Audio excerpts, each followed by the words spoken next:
Hi, my name is Aasa Timonen. I'm a PhD researcher from Tampere University Game Research Lab. My research topics and interests include Warhammer, transmedia, world building, analog games, paratexts and game guides, and competitive play and queer gaming. And I've been a Warhammer fan for 20 plus years. I'm a competitive Age of Sigmar player, and I just wanted to have an opportunity to talk about Age of Sigmar for once, as a lot of my work is otherwise centered around Warhammer 40k. So the Stormcast Eternals are the poster boy faction of the Age of Sigmar, the protagonists of the overall story of the setting. Stormcasts were introduced in the first edition of the game in 2015 as the starter faction for the brand new game, and they have ever since drawn comparisons to Space Marines, the poster boy faction of Warhammer 40,000. And while these comparisons are not entirely unwarranted, both are essentially superhuman elite soldiers covered in armor that are easy to paint for beginners. The similarities are quite superficial. Whereas Space Marines are, at best, a flawed satire of fascist indoctrination and bonds of brotherhood in war, Stormcasts embody an obvious and precise theme that is explored through their unique nature and diegetic mechanics. Whereas Warhammer 40,000 is set to examine and satirize political anxieties of the 1980s, especially 1980s Britain, Age of Sigmar is in many ways the product of the 2020s and 2010s. In this presentation, I will examine Stormcast as a simulacra of humanity in Polycrisis. So each Stormcast is created by the titular god of the setting, Sigmar, from a mortal soul deemed worthy. Warrior souls of legend who fought against chaos at the Battle of the Burning Skies, or a soul of a farmer who died defending their family from raiders. These souls are then reforged on the anvil of apotheosis, where they become the idealized versions of themselves, imbued with divine strength and durability. These Stormcasts take different tasks and roles in the larger storm hosts and blast down to the mortal realms from Azir, the realm of heaven, to fight against the existential threat of chaos, the unliving tyranny of the great necromancer Nagash, or to protect human cities from the mindless violence of the Orok. At their moment of death, the Stormcast souls explode back to Azir, back to the anvil of apotheosis, where they are reforged once more. Hence, Stormcast Eternals. Pretty simple. However, this reforging comes with a price. There is a flaw in the process, as with each reforging, a little bit of the original soul is lost to the raging storm of the anvil. Little by little, each reforging changes the Stormcasts. After your first reforging, you might forget they might forget who they were called before becoming a Stormcast.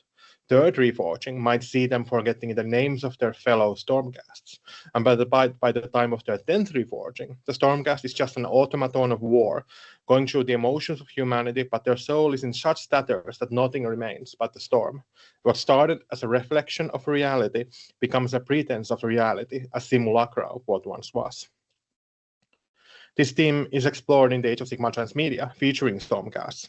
In Darius Hinks's novel Ghoul Slayer, the cantankerous slayer Gotrek Gurnison befriends a Stormcast called the Trakos, whose entire warrior chamber was killed, and his countless reforgings have left him in traumatic state, unable to stay in the moment.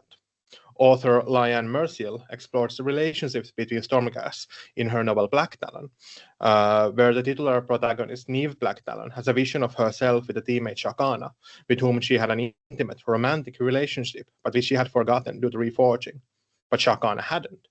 Merciel uses the mechanics of reforging to explore a very queer tragedy, where the toll of the trauma has made people alien to each other, able to recognize the love they once had, but not able to reconnect with those emotions. Stormcast can thus be understood as a simulacra of humanity in the Baudrillarian sense. Simulacra is a sign with no bearing in reality. Something has become so removed from what it is based on that is constructed of other meanings. Signs build on other signs. Stormcasts start as human, but through each reforging, they lose that which makes them human, leaving the only most commodified signals. As Nagash, the great necromancer, argues in Josh Reynolds' novel The Soul Wars. But they would not stop. Again and again, they tried to drag you back. They took those who loved you from you, and then, when that was not enough, they sought to take all memory of them, to leave you empty, save for the storm. These Stormcasts are still human, in the way miniatures look like human, despite only being a simulacra of one, built on the shared understanding of signals relating to what being human is. But Stormcasts do not become simulacra by an accident. They become so because that's the world where they live in, and that is what is demanded of them.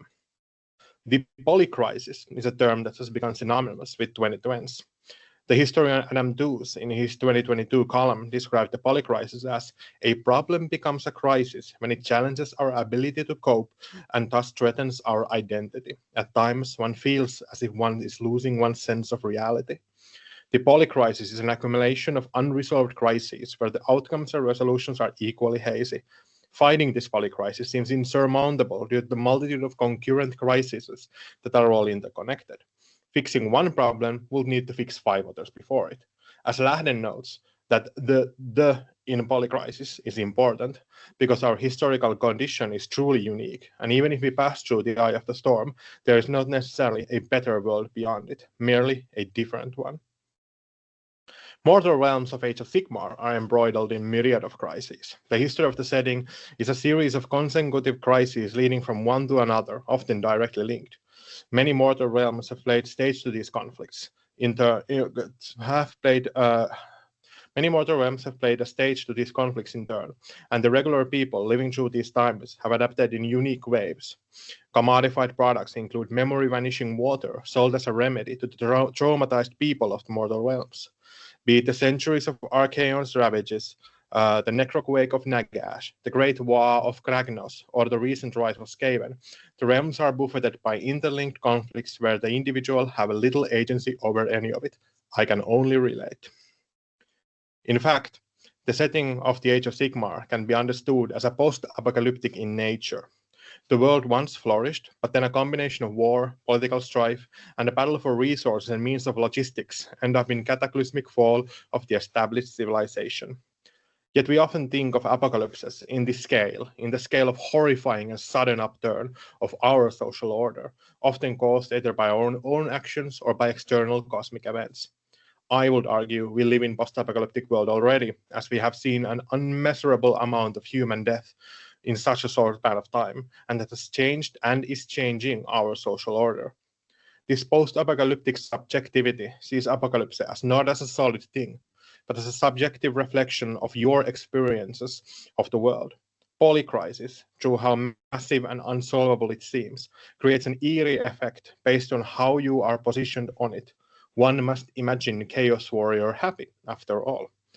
Apocalypse fiction speaks to our anxieties about future, past, and agency, and through Polycrisis, Age of Sigmar reflects our own world back to us, as apocalypses tend to do.